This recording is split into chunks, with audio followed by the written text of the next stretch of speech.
So, most of this channel is about K-pop, right? But I have discussed a few non-K-pop topics, namely the WUG, historiography, Sky Children of the Light, and my love for the League of Legends champion Rakan. And based on that, my rework of Kepler's careers, my short film Time After Time, and other things I discussed in my What Comes Next special, you may have gathered that I really like history, literature, and whimsical, magical things with a touch of the gothic, and also video games. So, of course, I like when those things combine. One of the things I'm most interested in is witchcraft, the history of it, different interpretations of it, how it differs across cultures, and how it has been integrated into pop culture. Both of my fictional short films have been about witches. The book series I once upon a time hoped to write is about witches, and a good chunk of my bookshelf and reading history is dedicated to books that reinterpret witches or other magical systems, books with an aspect of magical realism or similar topics. So you know that when I was browsing Steam one day and I saw an autumnal story-based game about a witch in a gothic fairy tale world, I had to buy it instantly. Okay, that's a lie. I bought it as soon as it went on sale, but that was still pretty quick.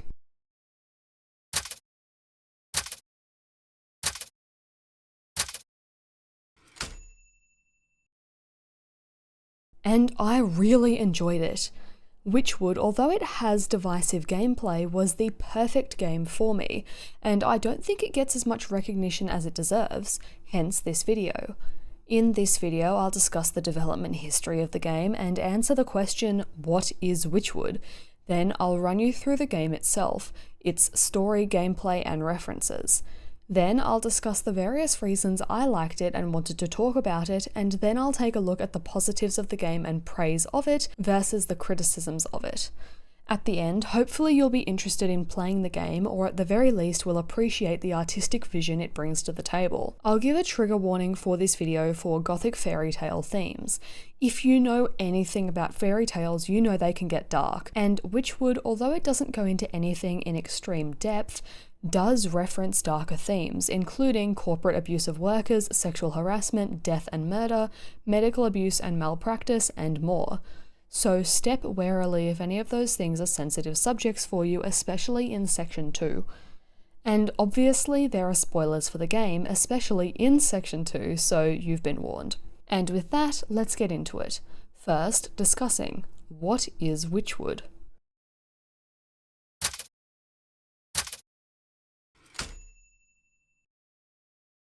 Wytchwood is an adventure RPG crafting game about an odd little witch with an odd little house in the middle of a swamp who wakes up one day to find her memory gone, her garden overgrown, and her grimoire destroyed by a talking goat who claims that she's made a deal with him to rescue a mysterious sleeping maiden from eternal sleep by bringing him 12 wicked souls. Hence, the witch sets off to collect these souls. Wytchwood was created by Alien Trap Games, a company which was started by two game creators who first worked together in 2009. Wytchwood is one of their many games, the studio being quite productive, and although we don't know exactly when it went into development, it was announced as being in development on Alien Trap's blog on the 31st of October 2017 with a short video. This video showed that a decent amount of work had already been done on the game, including large leaps towards the final art style, the design and animation of the witch, and some key environments and gameplay elements. The main thing the trailer shows which doesn't exist in the game anymore is a dark side-scrolling section, and it was possible this was removed to keep the camera angle consistent throughout the game. In March 2018, Wytchwood won Ubisoft's Indie Series Grand Prize, which included funding of $50,000, presumably to go towards game development. In June 2018, a dev update was posted on Alien Trap's blog, including teasers of the dialogue system, some game environments, and the ability to send dogs to sleep to collect their fur. Other dev updates over the following few months included images of how the game looked in Unity, how they were creating environments, and so on. The creation of environments is really interesting because they talk about struggles they've had with making the ground look super detailed, and thus with the game engine having trouble understanding which objects are closest to the camera. The updates also talked about pathing, creating a nice art style, and so on. The next update is from August 2021, when a trailer for the game was uploaded along with news of the game's release, and in December 2021 the game was released along with a gallery of concept art for the game. Around the time of the game's release, the devs also ran an AMA on Reddit, which revealed some additional information about the game's development, including that the game was inspired by Don't Starve and Stardew Valley, among other games, that they wanted to create a non-violent top-down game to contrast the previous game they'd made, which had been a violent side-scroller, that the game originally had more survival elements and even more crafting elements compared to less storyline. That the witch's design, including a cauldron over her head, was based on research they'd done with witches having odd hats in other media. Hence, they had a cauldron which also nicely gives the witch cauldron leg horns and handle earrings. That they enjoyed creating the various storylines and crafting ideas. That they spent lots of time working out what the game was actually meant to be and which mechanics it should have. That a sequel was more likely than DLC content or different game modes, mind you, neither of which have been announced at time of recording. And that a lot of gameplay mechanics had been slowly weeded out in development. This is all nice and interesting information, and I think it really helps flesh out the idea of Wytchwood. It's also nice to think about how Alien Trap wanted to challenge themselves with something different from what they did previously, and to see the Fairytale and witch research that went into creating the game. And with that, we're caught up on how the game was created, and a few ways in which it mechanically and visually developed. So, let's move on to the next logical step in the story and take a look at the final product. We know what Wytchwood is, but what is the story of Wytchwood? The gameplay. What do people get out of this game? Hence, why should they play it?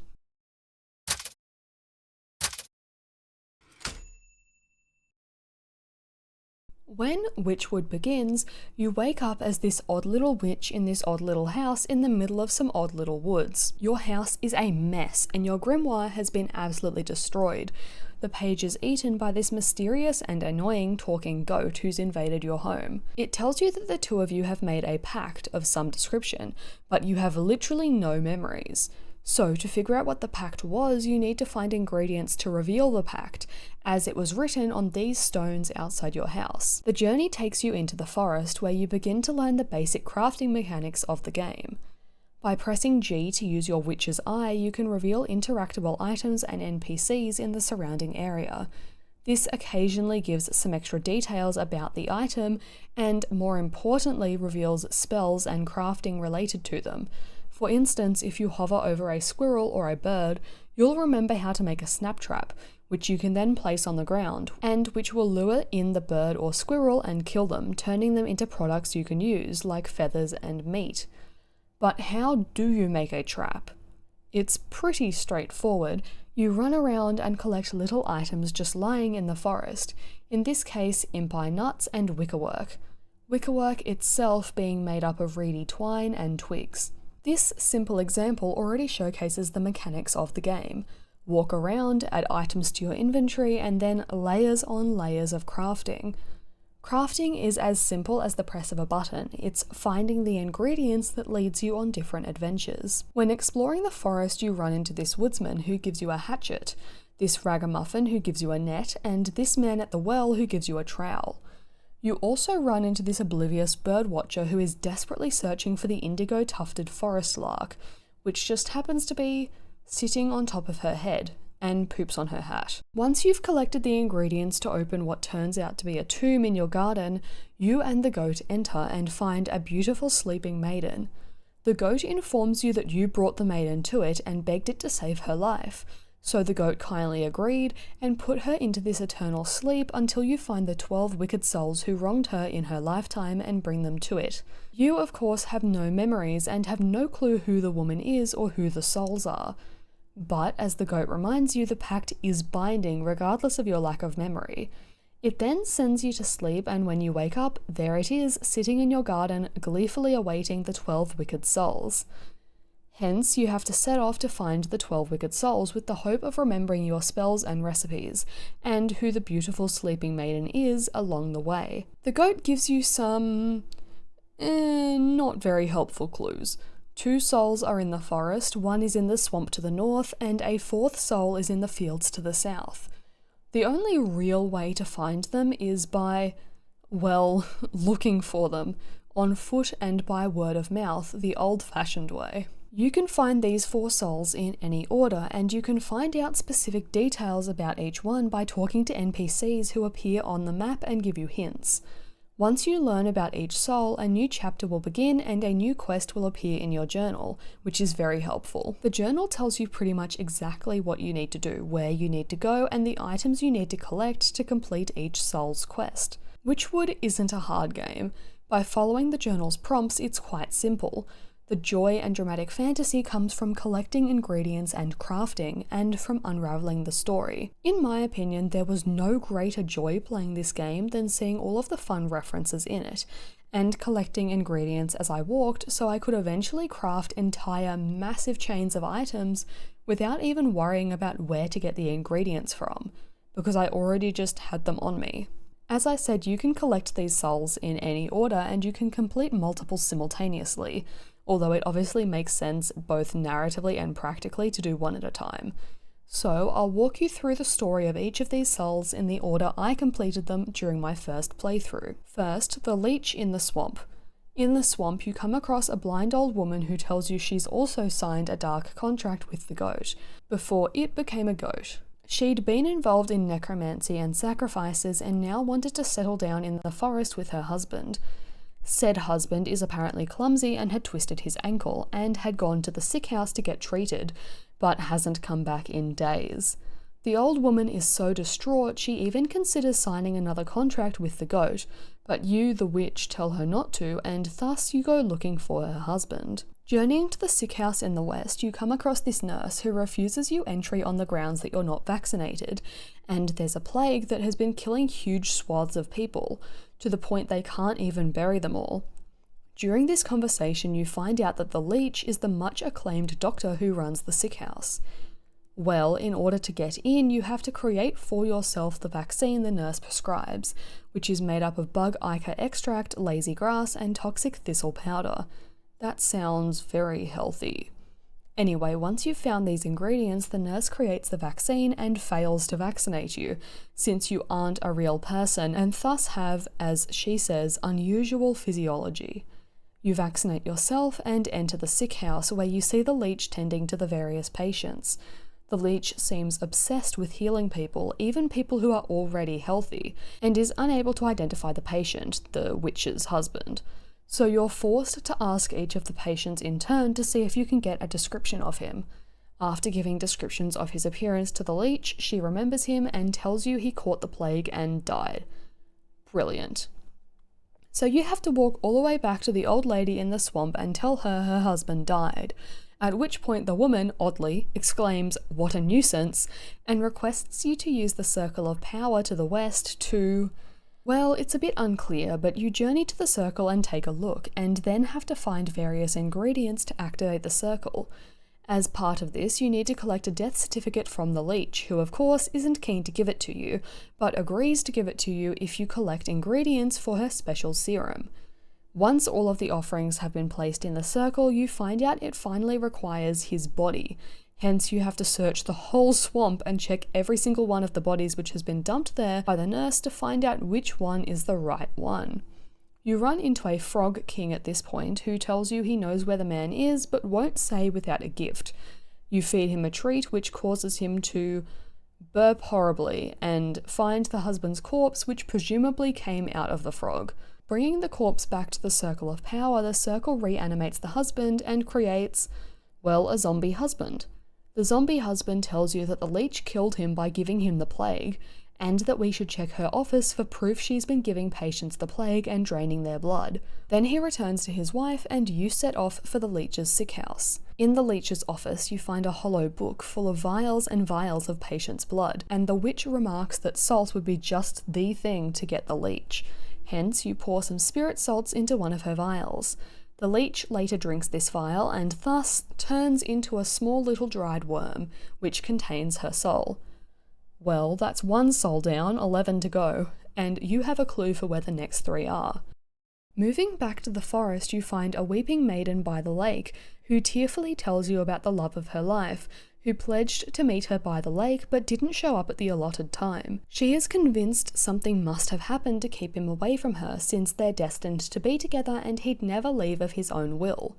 He played the lute, and strangely enough, you can hear the lute noises faintly coming through the reeds from the middle of the lake. So you investigate and find some pixies that tell you there's a secret circus in the lake run by the snake, but refuse to tell you how to enter. Despite the pixies' cheekiness, a basin next to the lake gives vague instructions on how to enter, and when the correct ingredients have been collected, the basin glows and releases fireflies and glitter, the glitter creating a spectral bridge to the center of the lake. Entering this portal, you come to the circus and meet the snake, a seer/fortune teller. The snake attempts to hypnotize you with your lost memories, but you manage to escape. However, that doesn't solve the problem of where the weeping woman's lover is and how to collect the soul of the snake who can hypnotize you anyway. You manage to find the lover in the circus. He has become a bard, and through his music gives you a hint. He stumbled upon the snake and made the mistake of looking into his eyes, thus becoming trapped. But the bard gives you clues anyway, including a broken mirror the maiden has, although he doesn't seem able to actually answer your questions directly. Returning to the maiden, you find out that the snake has a reputation. He lures people in and hypnotizes them by promising to grant a wish for a price. She has the mirror, which was the first gift her lover gave to her.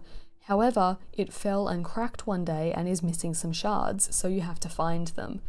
The pixies have a shard but won't give it to you unless you do something about the fairies, their enemies, so you have to destroy the fairy shrines in the forest before they'll give it to you. A second shard can be found inside the well in the hands of this well-wretched creature you can trade food with.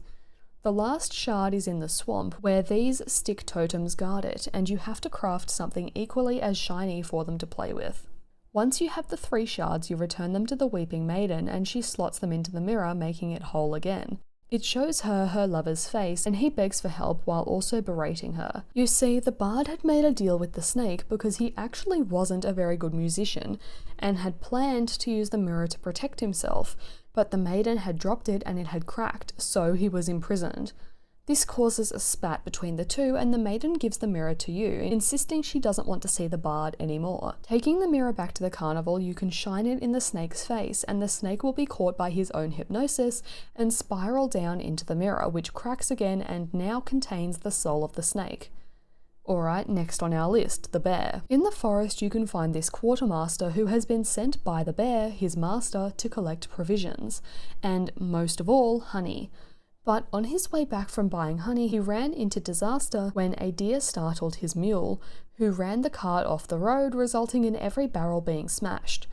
The quartermaster knows the bear will kill his troops if he doesn't have his honey mead, and needs to stay with the cart, so begs you to send the news to his camp. The guards of the camp, aptly named Dingus and Dongus, have to be bribed and tricked to let you in, at which point you encounter the bear, throwing a fit because of the lack of his favourite honey mead. The soldiers are slowly being killed off by his temper tantrums, and you find the sergeant cowering in the back of the camp to give him the bad news. The sergeant tells you that the bear is the best soldier that ever was, but only likes drinking and fighting, and is abusive to the soldiers, especially if there's no honey mead. You're able to fix the portable brewery the soldiers keep with them, but still need honey to make the mead, so off to the apiary it is. On the way, you can give the sergeant a protective talisman, so he'll let you into the bear's tent so you can find an appropriate item to hold the soul of the bear. The queen bee at the apiary is stuck up and refuses to give you your honey, but you can basically spell drug her and she offers it up voluntarily. With the honey, you can return to the camp and brew some fake honey mead to give to the bear, which of course is magical. But the bear can taste the difference and attacks you, only for the sergeant to defend you with his new talisman, which actually works. I'm not gonna lie, I didn't expect it to work. The talisman working gives the sergeant the courage to stand up to the bear, and this sudden resistance actually scares said bear. But before he can do anything about it, the transformation potion in the mead works, and the bear's soul is trapped, fittingly, in a small teddy bear. Now for the final soul of the 4 the goat directed us to, the soul of the ox. In the fields you find this giant cabbage farmer, or as the game calls him, a vegetal farmer. The vegetal farmer tells you about a harvest competition happening and how every year the ox is the one that wins, no matter how hard the farmer tries. In fact, he's starting to get suspicious, especially since the ox's family have vanished, so he now has no more help in the fields, and yet his crops are bizarrely big. Since this sounds suspicious, we go off to find him. The ox himself isn't super impressed that we're trespassing and tells you that his family were all lazy and have been taken by bandits, as the witch points out, seeming very unconcerned about said missing family. So off we go to try and find them. Yes, if you hadn't already wondered, there is a lot of walking in this game, but that's like half the point of it, I guess. Anyway, you can find the bandit camp in the fields and can cast a spell to get past the guards, where you can talk to the bandit boss. The boss tells you that the ox's family always looked afraid of him, and that the bandits didn't actually kidnap them. You can bring them pie to encourage the boss to remember more, and after he's fed, he unexpectedly gets nostalgic for his past dreams of running a dance troupe, and expresses guilt about becoming a bandit. He also tells you more about the ox, who seems to be casting a spell on the moon every single full moon. He also mentions the odd scarecrow that's in the ox's field. Reciting a spell at the scarecrow awakens it, and it offers to make a deal with you, while also telling you the deal it made with the ox, basically sacrificing his wife and son so the crops will grow well. The scarecrow specifies that the deal will stand and it will own the ox's family so long as it continues to provide good harvests, which will be forever. But you're convinced you can break this deal. You need a watering can to spread a herbicide, but the vegetal farmer won't give it to you, claiming he needs his. Unless you can help his prized cabbage grow, of course. Once you cook up a concoction for the cabbage, it turns into a baby cabbage, as in a seemingly sentient cabbage that acts like a baby. The farmer is delighted with this, and thus you've obtained your watering can, and after gathering other ingredients can return to the ox's farm and poison all of his crops. This sends the ox into a panic, knowing that the deal is broken, and he says he'll do anything to get his crops back. As you would expect from the word anything, the scarecrow takes the ox's life? Body? I don't know, but it leaves behind his soul in the form of a hardened seed, and his family reappear. You get to give them the good news that they are free from the ox's tyranny before you head back to the goat, the 4 souls in your pack. Returning to the goat, you give it the 4 souls you have found so far, and get the questionable news that the goat is going to do, quote, this and that with them. You can sacrifice each of the souls to the shrine in the tomb, and for each you get a glimpse of the nature of each soul. For instance, honey for the bear, the drip of draining fluids for the leech, and secrets for the snake. Once you've sacrificed the 4 souls, the sleeping maiden stirs slightly and the goat sends you back to sleep, only to send you off again in the morning to look for another 4 souls, 1 each in the village, the market, the docks, and the graveyard. At this point, we also see a nice exchange where the witch mentions that she's beginning to see why these souls are being collected, and says they're getting what's coming to them, and the goat agrees. And so you head back out into the world to collect your next 4 souls. In the village, you find this burnt-out house and a distressed dog outside who is begging the apathetic town guards to find their friend, a black sheep. The guards direct the dog to the ram, who supposedly knows all about the sheep, but the dog worriedly replies that the ram hates black sheep. The guards clearly won't do anything about this situation, so it's up to us to investigate. In the town square, we find the ram, who is loudly preaching that plain wool is the best wool, and colours and patterns are individualistic and individuals are weak. Only the united sheep are strong. The sheep aren't even allowed grey, just white. The ram even scares the sheep by saying that colours will lead to wolves arriving. When we ask about the black sheep, the ram denies knowing anything about her, simply complaining that she always goes against what's good and proper.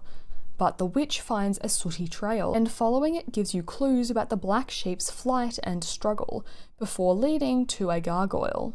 The gargoyle has a scarf gifted to them from the black sheep and complains about the ram, but refuses to give you any information about the sheep lest you be an agent from the ram, before you show your fashion appreciation and procure some clothing items for it. When you prove your loyalty, maybe, to the gargoyle, it tells you that it took the black sheep to a secret grove in the woods and takes you there, where you find the absolutely terrified black sheep and some of her clothes.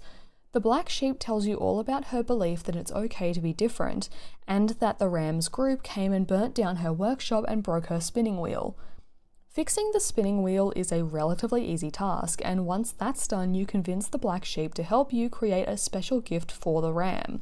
Of course, you add some extra magic to the final magical yarn and thus head back to the village to confront the ram, and lasso his followers with the magical yarn, colouring them in bright colours. The spell wakes the sheep up and they become, well, not sheep anymore, realising that colour is beautiful, and run to the black sheep for great clothes. The ram tries to regain support, but is instead trapped in the bell he holds, the soul of the ram. The next soul to find is the soul of the cat in the market. Entering the market, you find a group of merchants in the town square arguing with each other. The baker, the blacksmith, and the chandler all think the others have been sabotaging their business, but you notice the cat is giggling away in the corner, and this sad unicorn tells you all about how all sorts of awful things have been happening, making the whole market a terrible place to be, and destroying the unicorn's powers. You make the unicorn a rainbow roll, which brings its powers back, including the ability to make people tell the truth. These powers reveal that the shopkeepers genuinely think they're telling the truth, so you have to investigate further, talking to each of the shopkeepers in turn.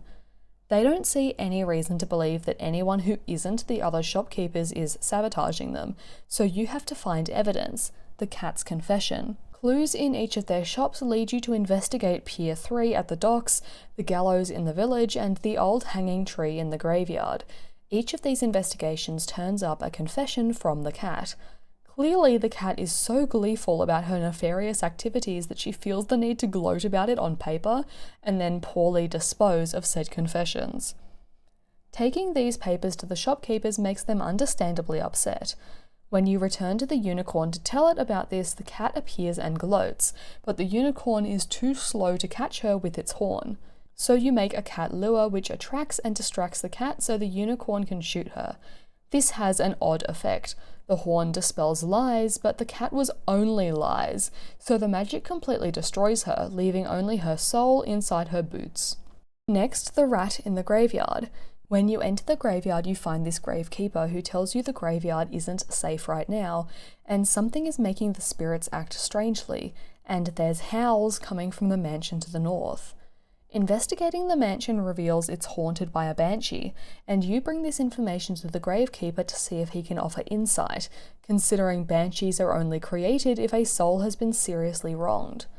The gravekeeper tells you about a previous, possibly related incident and offers a lantern which is supposed to help keep spirits away, but is currently broken. Once you get the lantern working, you can properly investigate the mansion and talk to the banshee, who tells you that the brooch she was buried with was stolen from her by the rat. After finding out more details about her and her family to help you navigate the large tomb, you head back to the gravekeeper and then into the tomb. Opening the banshee's coffin reveals tons of little rats who run away, and when you follow them you find their nest inside an abandoned church. Entering the nest you find the rat along with huge piles of looted materials. The rat seems initially willing to give you a brooch. The only problem is it has piles of them and you don't know which one is the correct one. But when the rat finds out that you're trying to take something it stole back to its original owner, he becomes unwilling to trade or help, believing he's safe inside the hallowed grounds of the church where no spirits can supposedly enter. This calls for an obvious solution, using magic to get spirits inside, so you summon the banshee and direct her to the rat before you gleefully watch their confrontation. Hence, the rat learns the meaning of justice and of the consequences of his own actions, and the rat and his minions are evaporated, leaving only a pile of tangled rat tails containing the soul of the rat.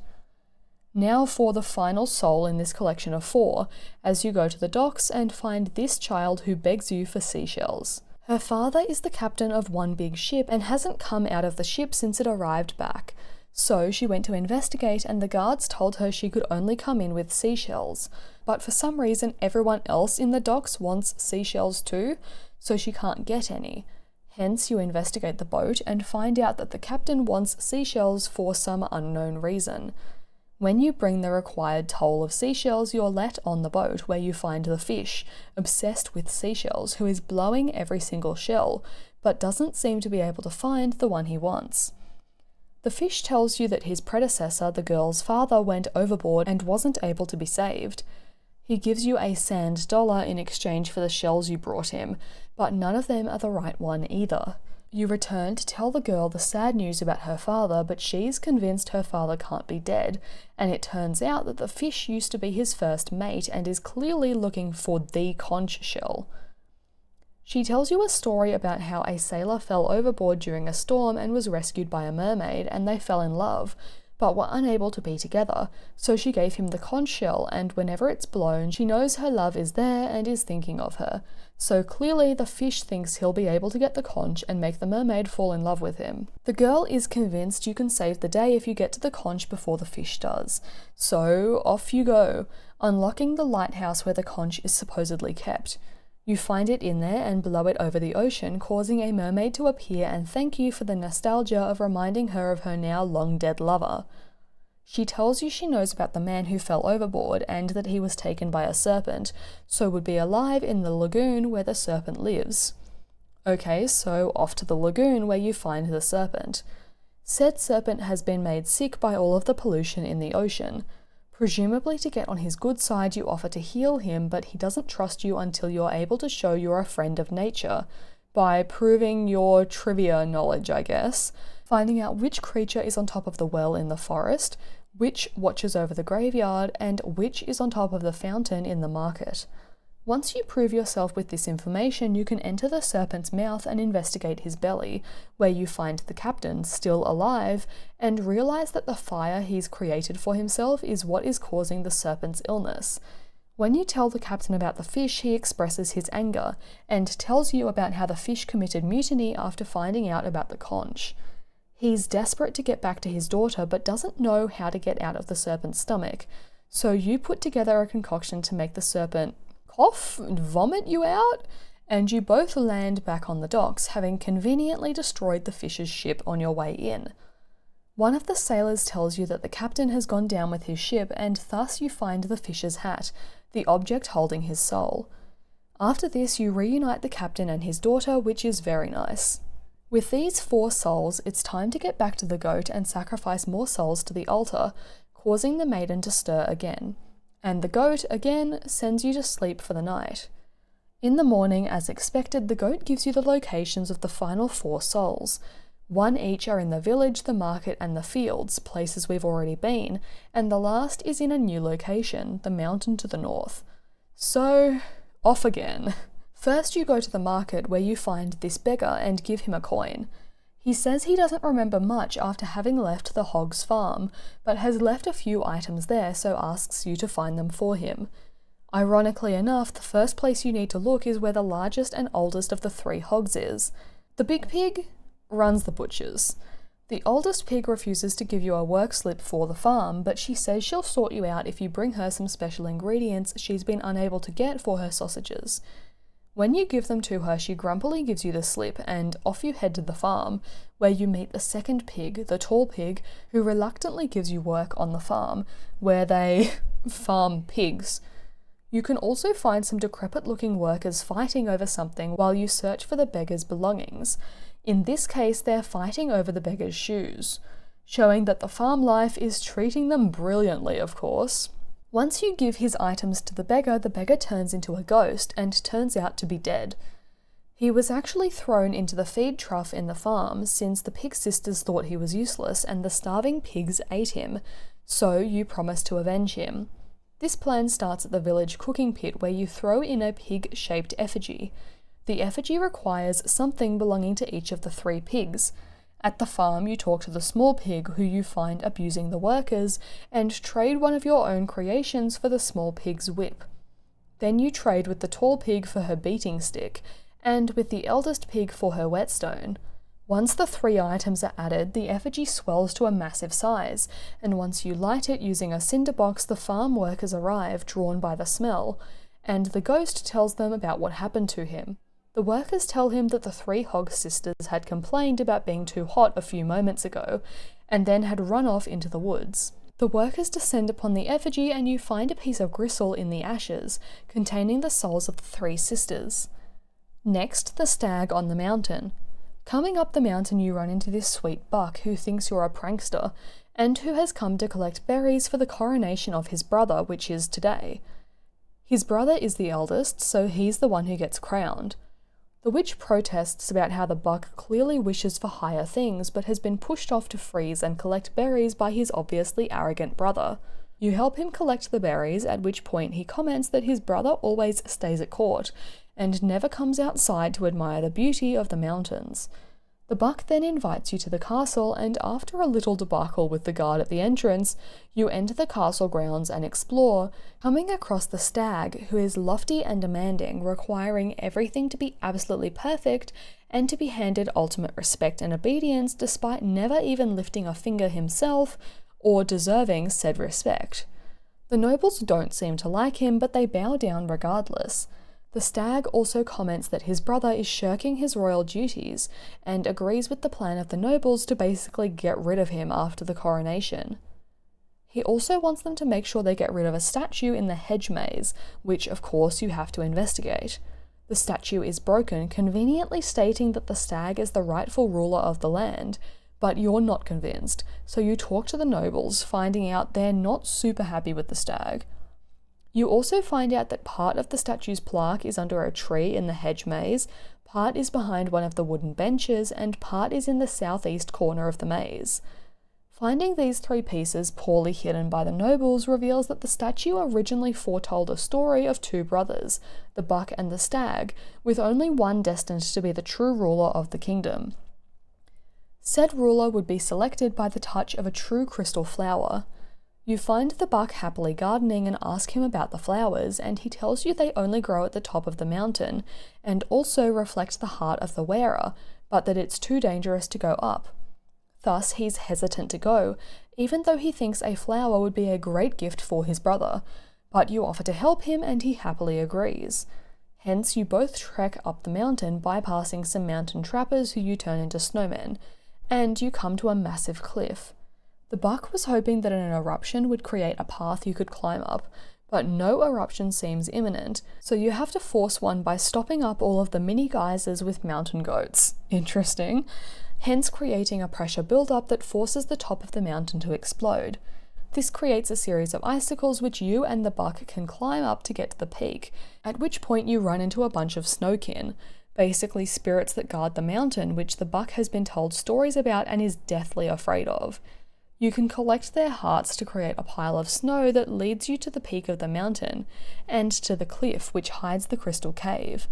The crystal cave, of course, is full of crystal flowers, but before the buck can pick all of them in awe of their beauty, you remind him that the one true flower is required.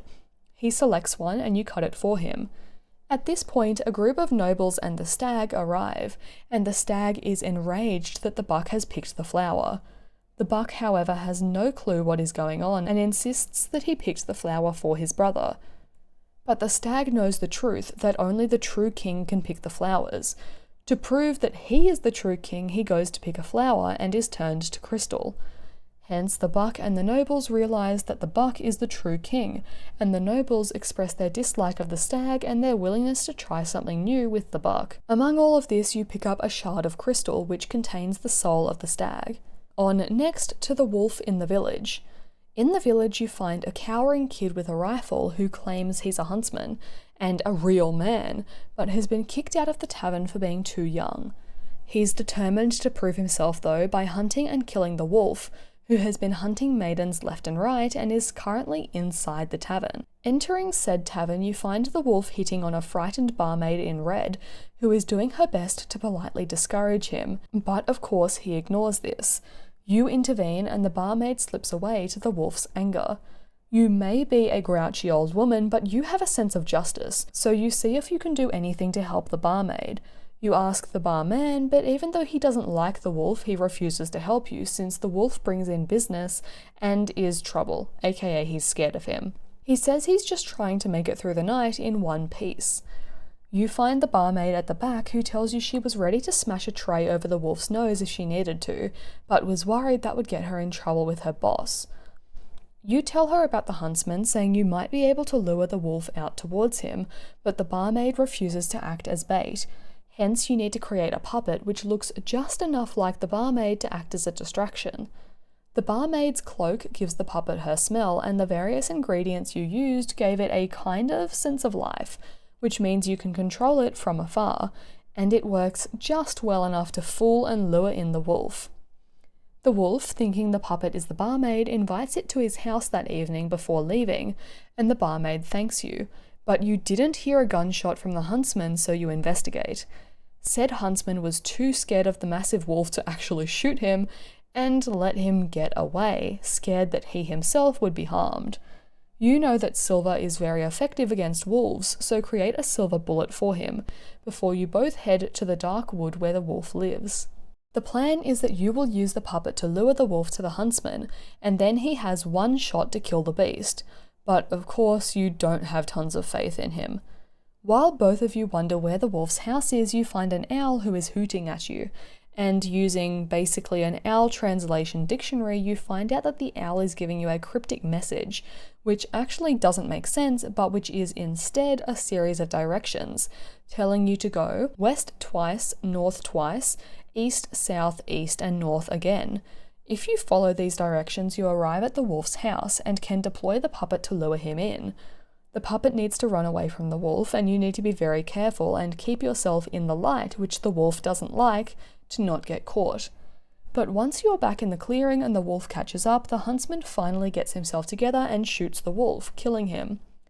While the huntsman gloats, you pick up a fang, which holds the soul of the wolf. Now for the final soul, the soul of the hawk in the fields. In the fields you come across a grain peddler, who tells you not to go to the mill because there's been a ruckus there. He says that the hawk is a land baron who owns a lot of the land there, and has been being, let's just say, a bad landlord. When you go to investigate, you find the hawk demanding that everyone comes out and pays their rent immediately or he'll break down their door. You intervene and the hawk, irritated, leaves, and you find a back entrance for the mill where you can talk to the couple running the mill, who are terrified. They tell you they've always been on time with their payments, but the hawk keeps increasing the rent, to the point they can barely feed themselves, and then their grinder broke, so they've been unable to mill and earn money. You think this is suspicious, so you investigate the millstone, which seems to have been broken on purpose. Once you fix the millstone, the couple thank you, and you go off to find the hawk at the village bank. There you find him and accuse him of sabotaging the millstone, which he practically admits to, saying that the value of the land has increased and he basically wants to force the millers out for more lucrative tenants. You ask what would sate his hunger for money, and he tells you about a rumpling, an alchemist who has an alchemist stone which can turn things to gold. He's tried to find this rumpling before, but the rumpling has outsmarted him every single time. So you go off to try your hand at finding him. This can be done by pretending to be a guard to get into the vault, where you find a very poor quality map that leads you to the lake, where there are dragon bones. Once you find the bones and destroy them with an acid mix, you find a coin, which gives instructions on how to summon the rumpling. This is done by providing payment, aka a flower wreath, to the fairy circle in the forest. But once you do this, only a deer appears, which is very disappointing. You do find a small branch in need of water though, and take it to the fairy lake in the fields where you plant it. Some magic speeds up the process, and the branch grows a tree, the tree being the house of the rumpling. He begs you to go away and tells you he no longer does the gold thing, but you know this is a magical contract and he can't just not give gold to those who found him, as the legend says. However, he does you one better, saying that the alchemist's stone is in a bottomless lake. He does still have the equipment he needs to create a new one though, so you just need to bring him some ingredients. Once you do, he creates a new stone for you, and it is only after he gives it to you that he informs you that it can only be given to someone whose heart is free of avarice or greed for wealth. This bodes well for you, but not so well for the hawk. Returning to the mill, you offer the stone to the millers and show them how it can create gold out of anything. The millers are shocked, but the hawk interrupts your show. The millers happily tell the hawk that they have enough money, but the hawk knows that you found the stone and thus assumes you must be the rumpling, invoking the promise that whoever finds the rumpling will be given their weight in gold as he has you arrested. He ignores your warnings, thinking only of how much money he can get from you, and so you give him the stone, which turns him to gold, since, well, his heart wasn't free of avarice, was it? You gift the gold hawk to the couple and pick up a golden feather with the soul of the hawk.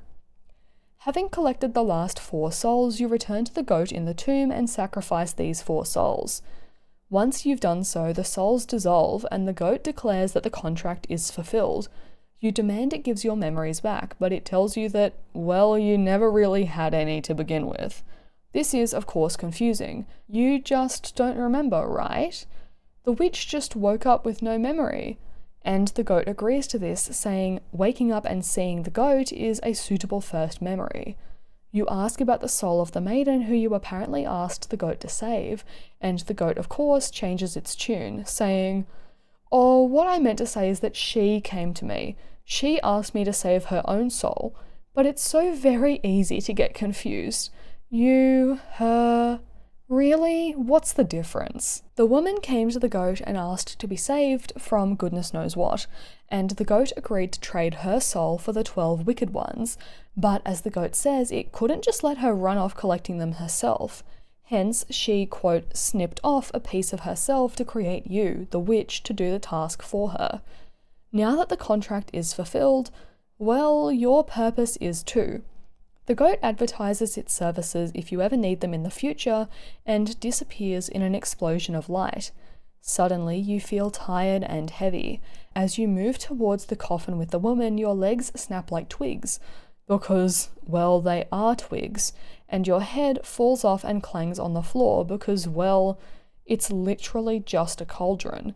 You, the witch, awaken on the altar, and you're released from your prison, picking up the cauldron which brings back your memories, and thus the game, unceremoniously, ends.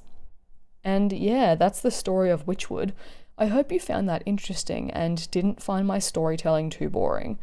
Now let's take some time to talk about why I love Wytchwood, which includes, of course, the many fun references the game includes.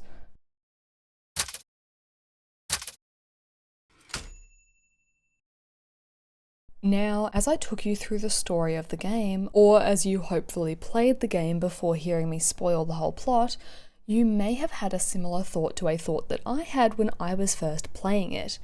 That thought being, wait, this sounds familiar. Wytchwood has a lot of references to folklore and fairy tales, although of course some are more obvious than others.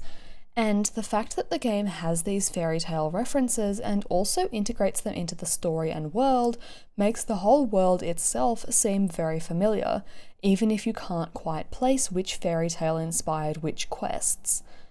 No one who plays the game can recognize every single reference in it, hence the game maintains a sense of familiar mystery.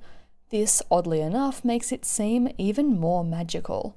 So, to start with, although I will talk about more specific tales in a moment, as I mentioned, the entirety of Wytchwood is based on fairy tales and folklore. This means that the stories have a lot of these classic fairy tale elements, magic, journeys, and karma being big ones. Karma especially is kind of the whole point of the game. Similarly to how fables and folktales often include karmic elements where a villain is punished leading to a moral about, you know, how we shouldn't be terrible people, Wytchwood is all about the 12 wicked souls receiving karmic justice for their evil deeds, whatever those deeds might be. You may have noticed this earlier on, and you may especially have found it fitting how, in classic karma fashion, many of the 12 souls received their punishment in poetic ways. For instance, the hogs who farm pigs being sucked into a massive roast pig effigy. Also, as I'm sure you can imagine, the various settings of the game and the various creatures around the map are also, of course, fairy tale creatures, including fairies, dryads, sprites, talking animals, and so on. Now, fairy tales, and especially fables, tend to have morals or guide us in some way, right? And often have commentary on our society, right? such as how being rich doesn't make you a better person. As people have pointed out, Wytchwood uses these fairy tales and other references to present a commentary on many aspects of our current world. I mean, many of these stories will always have relevance regardless of the current world, to be fair. The Boy Who Cried Wolf, for instance, will always be a relevant cautionary tale about the importance of not lying, whether it be in the year 300 or 3000. So let's start from the start of the game, and I'll run through everything I could find myself, or that others mentioned. The TV tropes page is, as usual, useful. I have no doubt that I would have missed any things anyway, so if you know of another fairy tale or other reference, do let me know please. So first, the swamp. Fairy tale environment. The goat is... well, it's a little bit up to your own interpretation. I personally assumed the goat was Satan. I mean, this makes sense considering how often he's portrayed with goat horns or in relation to goats. The goat even makes a sinister deal with the witch, seems to possess animals, considering it refers to having been in a different form when it initially made the deal with the witch, and the goat is big on contracts, sacrifice, and bursts into thin air at the end of the game. All of these things I would associate with Satan or devils. The tomb the sleeping maiden rests in is like one step away from having a pentagram in the centre. In fact, I'm shocked it doesn't. Anyway, if the goat isn't a demon or Satan, it's definitely some kind of sinister spirit with a penchant for soul-stealing contracts, which is close enough. Next, the sleeping maiden. She's obviously a reference to Sleeping Beauty and Snow White. She is literally a beautiful maiden in a pristine dress and eternal sleep, holding a single rose. The TV tropes page also compares her appearance to Snow White, as she has white skin, red lips, and ebony hair. Alright, next, the leech. Now, the leech doesn't really have an actual fairy tale inspiration as far as I can find, but is inspired by a host of classic tropes which are, as you'd expect, detailed on the TV tropes website. These include the tropes of a mad doctor and vampire, and of course the obvious reference to being a plague doctor. The leech also generally explores the themes of medical malpractice and medical abuse, and via the aforementioned tropes, references the extreme lack of scientific knowledge we had during the period the leech is inspired by, the early modern era of the Industrial Revolution. The story of the leech criticises pseudoscience medicine, and the lack of care that many patients receive, as well as the arrogance of many medical professionals and pseudoscientists who think they're better than everyone else. She's also literally parasitic, which is why it's kind of funny and very fitting that this story was the one given to the leech. Next, the snake. The snake is another one that isn't necessarily based on a specific tale, but does include references to basilisks, which can turn their victims to stone by looking at them. It also seems to generally reference fortune tellers, and seems to be a stereotypical Middle Eastern fortune teller type. The snake's story also leans into a lot of the horror people feel around circuses, and how they can be both places of entertainment and of horror. The snake also uses dark contracts the same way the goat does. In fact, the snake could also be seen as a representation of Satan in the Garden of Eden, tempting the bard with something forbidden, aka magically enhanced musical skills, which cause him to lose his soul. There are a few fairy tales that include snakes, but none of them seem relevant to this story. The moral of the story of the snake is about honesty, both in terms of the young bard and in terms of the snake itself. If the bard wasn't so insecure about his skills and didn't lie to the weeping maiden, he wouldn't have had to make such a dark contract. So basically, don't sell your soul to the devil, and don't be the devil that steals souls. Speaking of the bard, his story and the story of the Weeping Maiden is very Romeo and Juliet. The two are lovers who are forbidden to be together, so they plan to run away, but there are complications in their plan, and the bard is as good as dead while he's in the circus. He also serenades her. The good thing about this retelling is that the Weeping Maiden, aka Juliet, has common sense, and when her Romeo is, quote, dead, instead of killing herself, she says she will never want to see him again since he broke their promise, and she later finds out that he lied anyway. Next, the bear. Now, you could see references to Winnie the Pooh and Goldilocks in the Three Bears, but that would be a stretch, considering all they really have in common is bears who like honey and bears respectively. There don't seem to be any other relevant fairy tale bears, but there is Wojciech, a bear who was adopted by Polish soldiers in World War II.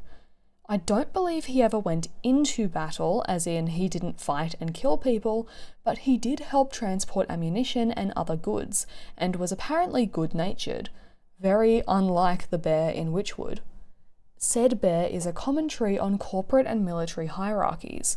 He is bad-mannered, aggressive and abusive, and has anger issues to match. He uses his position of power to bully his subordinates and to reroute all of their efforts into supplying him with his favourite mead, which is basically a drug. And because he's a good soldier, the others feel that they can't criticise or stand up to him. Then the ox. The ox is another example of dark contracts and deals with devils. In this case, the devil is a scarecrow, another demonic association. In the case of the ox, this demonic deal is to sacrifice his wife and child so his crops will grow well. The story of the ox also includes the vegetal farmer, whose cabbage you make grow magically, perhaps a reference at least in some part to Jack and the Beanstalk. Considering there's also a golden egg-laying goose and a cow in this area, the Beanstalk references are multiplied. The story of the ox is a cautionary tale about greed and abuse. The ox is so greedy about winning the vegetable competition that he's willing to abuse and sacrifice his family for it. Another Jack and the Beanstalk reference, depending on which version of the fairy tale you look at. There's also this user on the Reddit thread on this topic which mentions seeing connections to Faust and the peasant and the devil. Faust is a story in which a man makes a deal with the devil in return for worldly goods, and The Peasant and the Devil is a fairy tale about a peasant who makes a deal over crops with a devil, but is able to outwit him, and the devil disappears into the ground while the peasant is able to continue farming by himself. Next, the ram. The ram is clearly an allegory for a cult leader. I mean, he might not even be considered an allegory, he just straight up is a cult leader. This makes the word sheeple in terms of people blindly following an ideology very appropriate for this quest. The ram has started a movement or a religion based on something he believes in and wants to control in the population, the use of colour, and uses it to isolate the literal black sheep in the village, while sending out missionaries and using fear-mongering tactics to keep his followers in line. Although all of the stories in Wytchwood are relevant to the modern day by nature of being pretty universal, the ram is probably one of the more relevant ones, considering the growth of cults of personality around the world, in terms of religion, politics, art, and other areas. These cults of personality and these same tactics like fear-mongering and selectively presenting facts have already had a huge impact on our world and threaten to have even greater impacts. I don't want to get too far into my ranting hatred of certain people right now, but let's just say that the ram is very similar tactically to a certain moustached figure from history, and that said moustached man has been a great inspiration for a certain person I've seen not so fondly referred to as an illiterate tangerine recently. Hence the current and enduring political relevancy of the story of the ram. On a nicer note, it's cute to see how the black sheep is friends with a sheepdog. I don't think that's a fairy tale reference, but it is cute. Next, the cat. Most people picked up, especially through the fashion, that the cat is likely inspired, at least in part, by Puss in Boots. The unicorn is also, of course, a magical creature often seen in fairy tales and folklore. This Puss in Boots reference for the cat is so obvious that it doesn't need much elaboration or explaining. But either way, the story of the cat is a story about the importance of not lying and being mean to other people, lest it backfire onto you. Pretty generic, but still an important moral to be taught. I mean, the only reason the cat was killed by the unicorn's magic was because she was entirely made up of lies. If she had even a single truth in her, she would have been fine. Hence, don't be mean and don't lie and manipulate others. Next, the rat. The story of the rat obviously includes the mythical creature of the banshee, a spirit who wails to herald death. In this case, she heralds the death of the rat who is dragged into hell.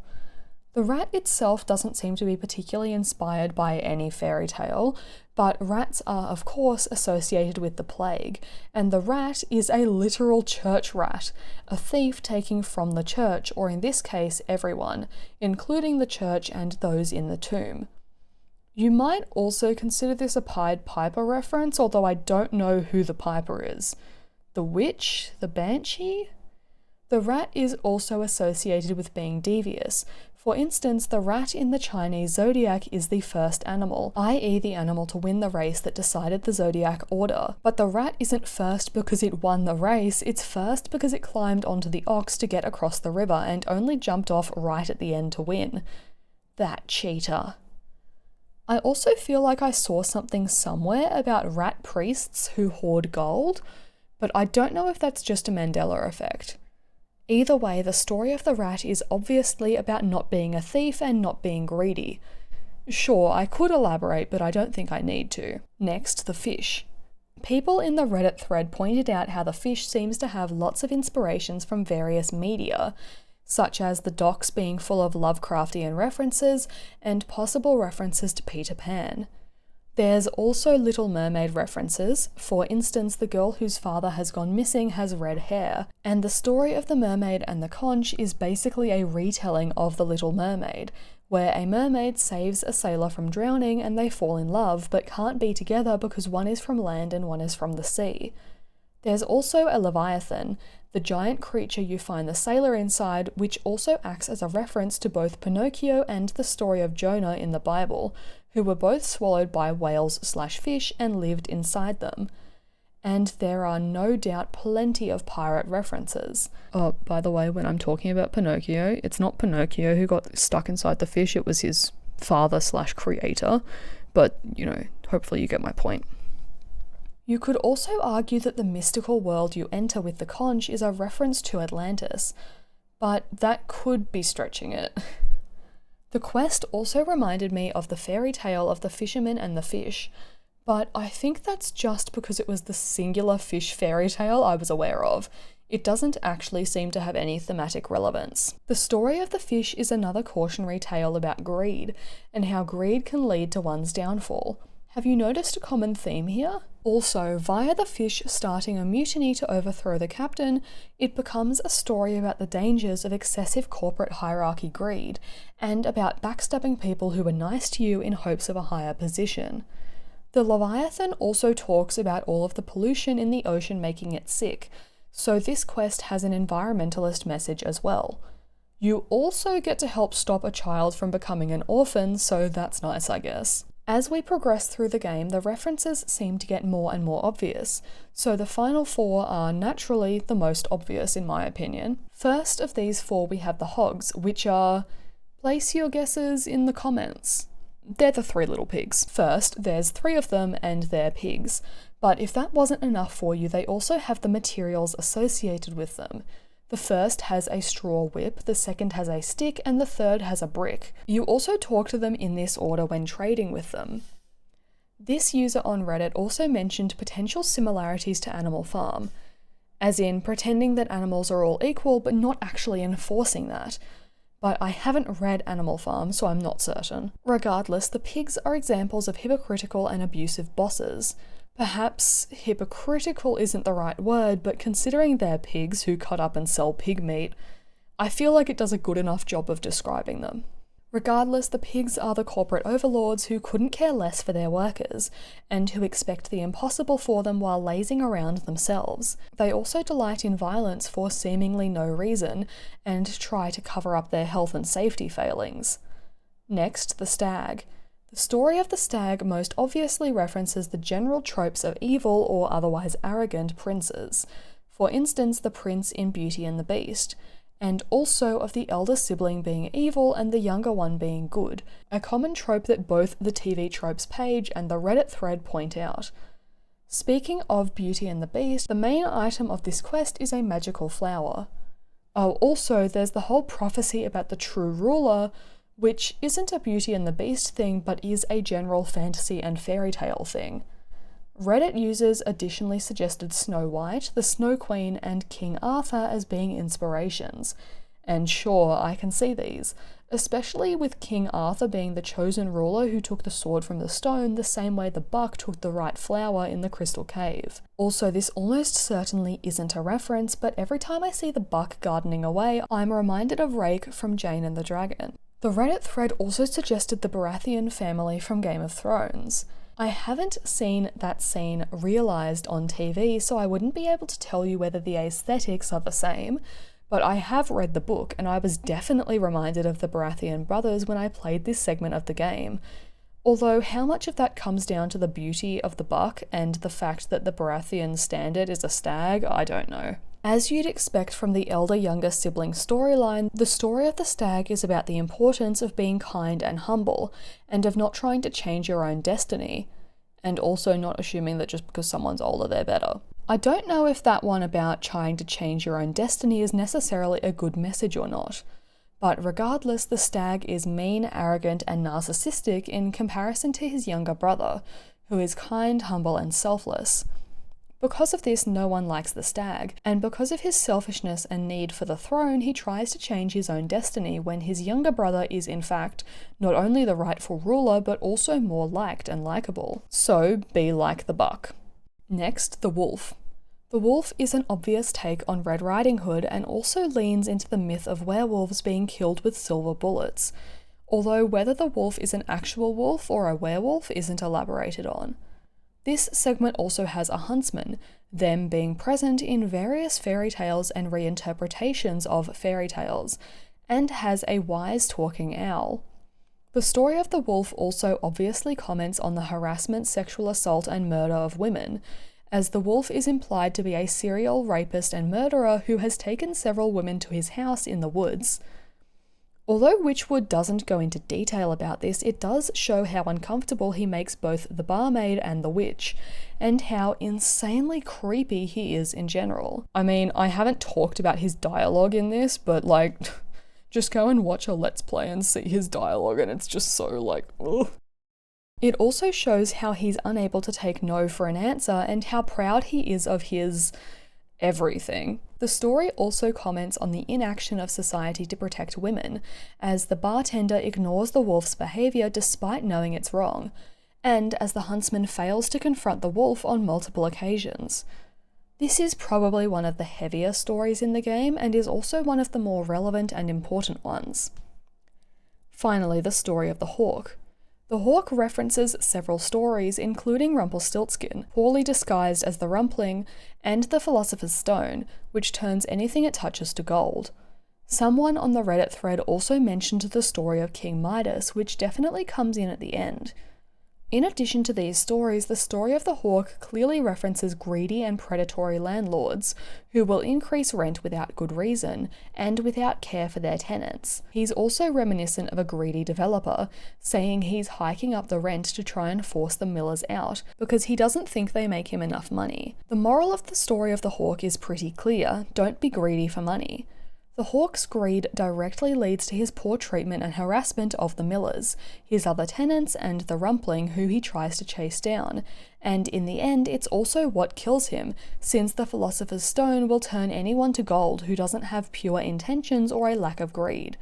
This is where King Midas comes in. Now let's do a quick speed round for other magical creatures and references that were mentioned: feuding goblins, fairies, and pixies, magical frogs, gnomes, stingy jacks, which are the living pumpkins you can find in the fields, the Frog King, zombies and the undead in general, including ghosts, ghouls, and such in the graveyard, mimics, gargoyles, spiders, sea serpents, and of course, lots and lots of magical items, both what we would expect like frog legs and herbs, and things we wouldn't expect like milk and fish. Now this is nice, and I've really enjoyed having a look at all of this, but it's not all references, and Wytchwood isn't all good or all bad, so let's talk about the pros and cons.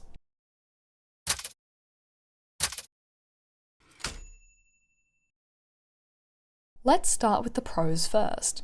So the main thing that draws a lot of people to this game is the art style, which is very whimsical and cartoony, giving a nice magical atmosphere to the world and gameplay. A lot of people are also drawn in by the fact that this is a crafting, story-based game. It's not supposed to be super hard, it's just supposed to be an interesting story and gameplay experience. This is something I personally enjoyed. The game wasn't hard and gives you all of the information you need. It tells you what you need to craft, what you need to craft it, and where you can find these ingredients, and it tells you exactly what you need to do with that item. This may feel like coddling to many people, but I really enjoyed it, because it let me enjoy the story instead of stressing about the gameplay. You know, basically like an interactive visual novel. This is something that has a tendency to annoy me with games where you have to min-max your loadout to have any chance of winning, like in Tales of Zestiria or Apotheon, both of which have been really annoying games for me lately. Speaking of the story, although I'll talk about criticisms later, I did really enjoy the story. I thought all of the characters had, well, a lot of character, and I enjoyed how each of the 12 wicked souls were unique and interesting, drawing in various myths and fairy tales while also commenting on our society. I also really liked the reveal at the end where we were actually just part of the witch in the tomb all along. I thought it was a unique and interesting way to subvert the idea of the sleeping maiden, while also explaining our relationship to her and our motivation to collect the 12 souls. I thought it was a fitting ending which was overall satisfying and realistic. Speaking of the souls, all of the references in the game are super fun. You can probably tell that I like these considering that's what the previous segment was about.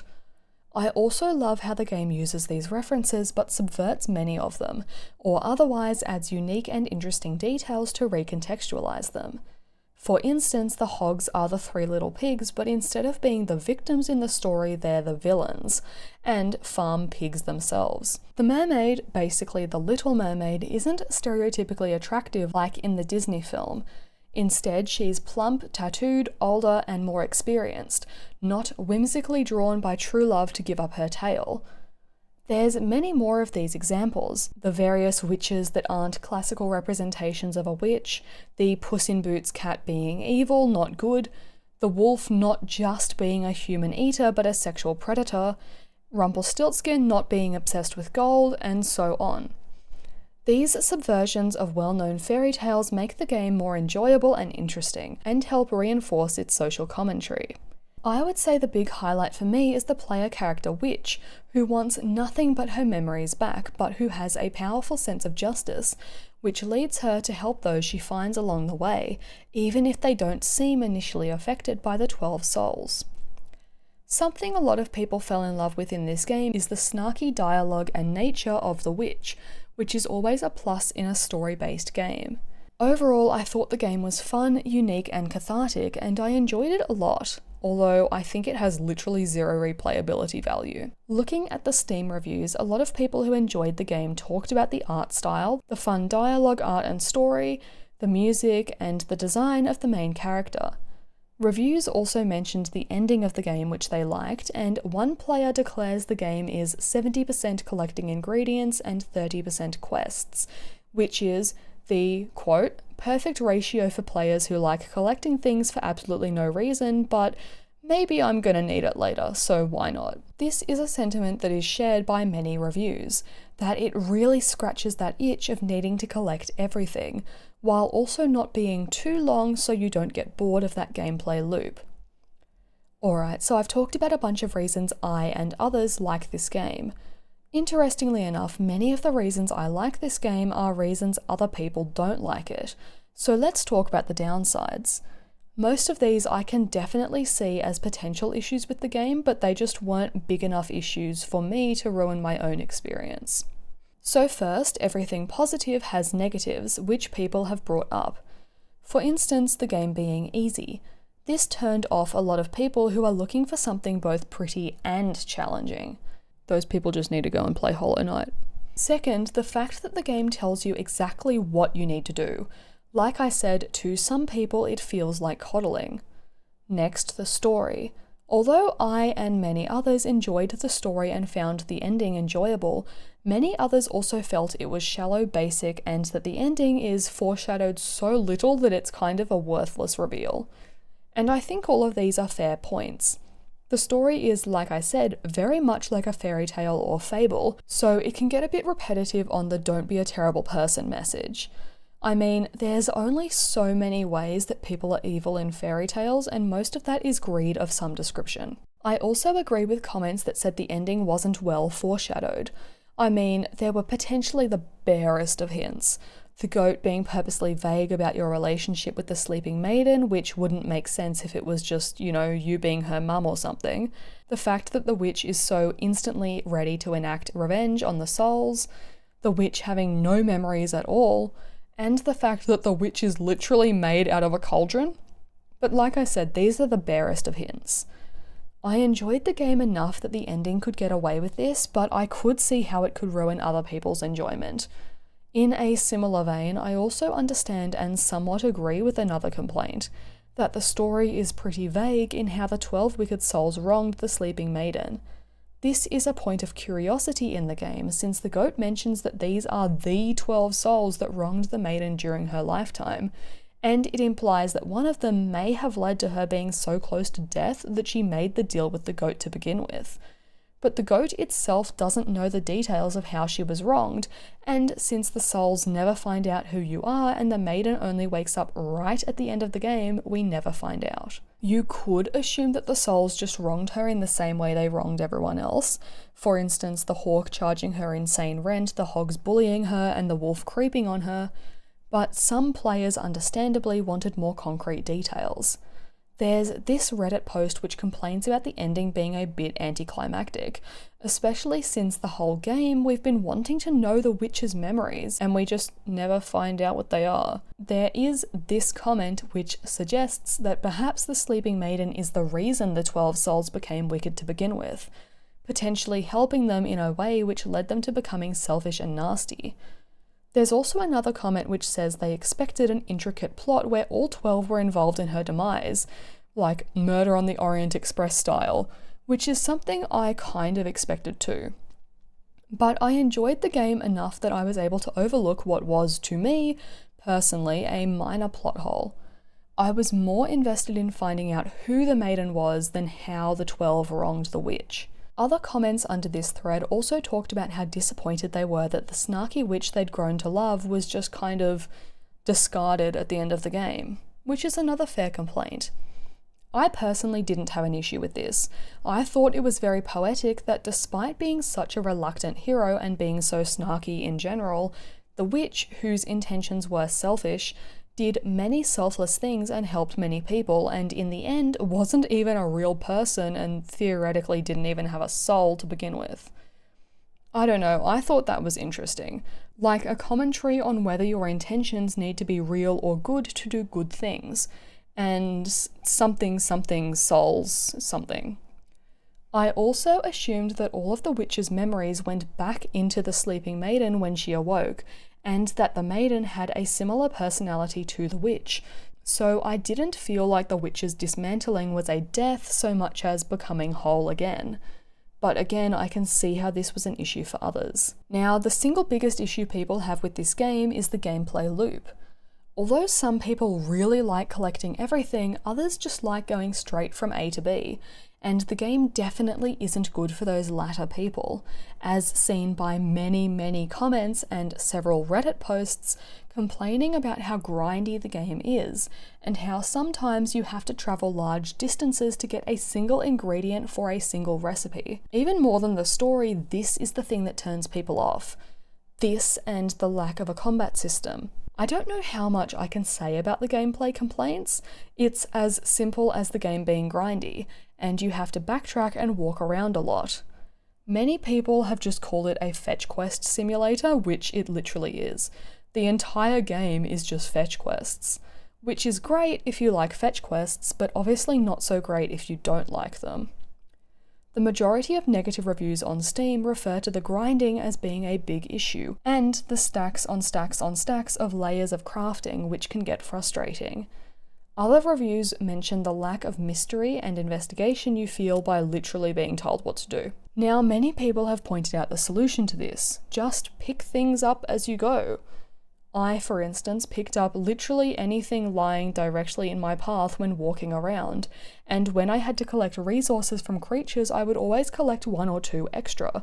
This meant that I very rarely had to go out and collect more than like 2 ingredients whenever I updated a quest, and was more efficient and made the game far more enjoyable than constantly grinding. But I understand that not everyone wants their gaming life to be like this, and some people have suggested having some kind of shop system later in the game which would make it feel less grindy.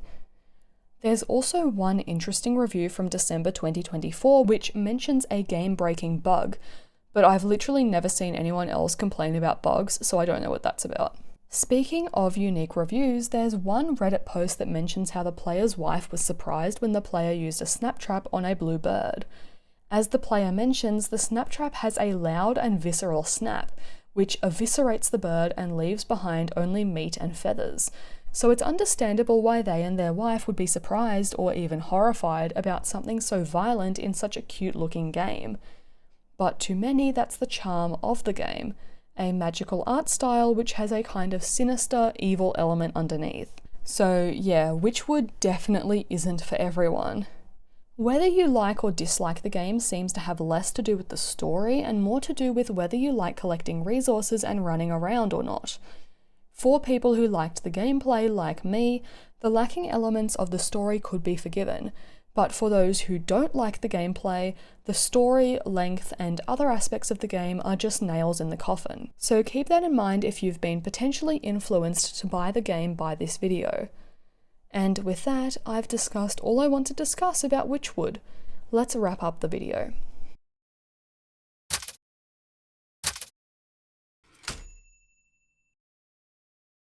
Wytchwood is an adventure RPG crafting game released in 2021, which follows the story of this odd little witch as she fulfills a contract she doesn't remember with this demonic goat, collecting 12 wicked souls to save a sleeping maiden. The game is heavy on the crafting, as you'd expect from the description, and includes many fantasy and fairy tale references.